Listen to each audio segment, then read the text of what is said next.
তুমি কি জানো কেউ আড়ালে বসে তোমাকে জীবন দিয়ে ভালোবাসে। তুমি কি জানো কেউ আড়ালে বসে তোমাকে জীবন দিয়ে ভালোবাসে। তার মনের যত কথা, তার গোপন প্রেমের ব্যথা, তার মনের যত কথা, তার গোপন প্রেমের ব্যথা বলে যায় আমার গান। সকাল সকাল ক্যামেরা দাদারা চলে এসেছিল, আর আমিও না সকাল সকাল রেডি হয়ে গেছিলাম, কারণ আমাদের বিয়ের দিন শাখা পরানোর নিয়ম আছে।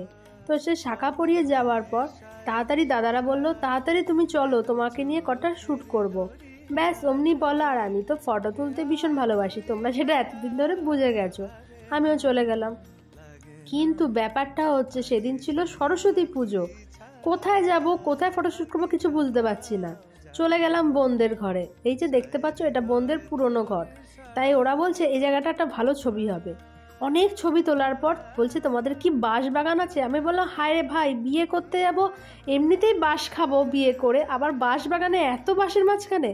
তো যাই হোক, তারপর একটা কাছে আমাদের একদম পাশে একটা বাঁশ বাগানে গেলাম। সেখানে খুব সুন্দর পুকুর পাড় আছে, তোমরা দেখো আমি এখন বসে আছি সেই জায়গাতে। সেখানে সুন্দর ছবি তোলার জায়গা, মানে খুব সুন্দর ছবি উঠলো। তারপর আবার একটা খড়ের বিচুলি ছিল, জানো তো? হ্যাঁ, এই দেখো এই জায়গাটা। তো এই জায়গাটাও খুব সুন্দর ছিল, জায়গাটা নতুন করে কিছু বলার নেই। ব্যাস মনে পড়ছে পুরোনো দিনের কথা। দেখতে দেখতে 1 বছর হয়ে গেল, কিভাবে দিন যায় বলো। এই তো সেদিন আমার বিয়ে হলো। তারপর এদিকে ফোন আসছে যে তাড়াতাড়ি করো, জল ভরতে যেতে হবে, নয়তো ছেলের বাড়ি থেকে গা হলুদ এসে যাবে।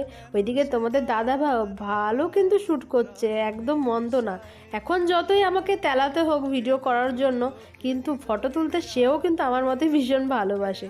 তোমরা একটু হলেও পরে বুঝতে পারবে। যাই হোক বন্ধুরা, আজকে এটা ছিল বিয়ের সকালে বর আর বউয়ের ফটোশ্যুটের পালা। নতুন ভিডিও, নেক্সট ভিডিও নিয়ে জলদি দেখা হচ্ছে। সবাই ভালো থেকো, বাই।